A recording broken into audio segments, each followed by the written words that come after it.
I arrived at Maplewood College with 2 heavy suitcases and a journalism scholarship I desperately needed to maintain. My plan was to work part-time and finish my degree without any unnecessary distractions. Then I met my roommate, Chloe Bennett. She had millions of followers, a millionaire family, and a public image that the entire campus obsessed over.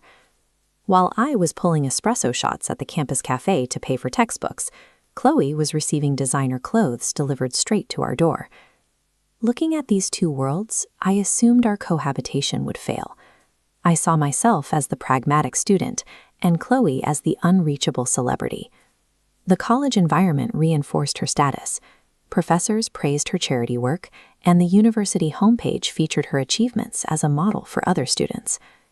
But inside our dorm room, the moment the door closed, her confident posture disappeared. Late at night, I heard her crying after phone calls with her mother. She would sit in silence for hours, staring at old photographs she kept hidden in the back of her desk drawer. It didn't make sense. I couldn't understand why someone with immense wealth and campus-wide adoration would spend her private hours breaking down in the dark. I decided to look into her charity campaign, using my access at the college newspaper. I started by pulling the original incorporation documents to see how the project began. This timeline maps the charity's official launch date against Chloe's age, starting during her freshman year. But historical tax records show it operated years earlier. Plotting those original dates reveals a clear impossibility. When this charity was created, Chloe was only 6 years old. The chronological overlap meant the foundation of Chloe's career was based on stolen credit.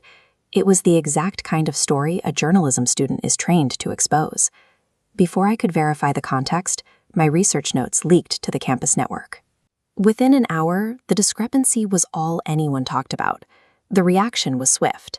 Sponsors pulled funding, her friends stopped answering her calls, and her phone flooded with messages from the same people who used to follow her every move. As her reputation collapsed, Chloe finally told me the truth. The charity belonged to her older sister, who had started the project before she passed away. This was an inherited legacy. Chloe was forced to adopt her deceased sister's life mission. Her mother insisted she take the credit to maintain the family's public image. My investigation showed me that facts without context are often destructive. By focusing only on the dates, the campus had attacked a person who was already trapped inside a manufactured identity. The fallout peaked during the annual Maplewood Gala.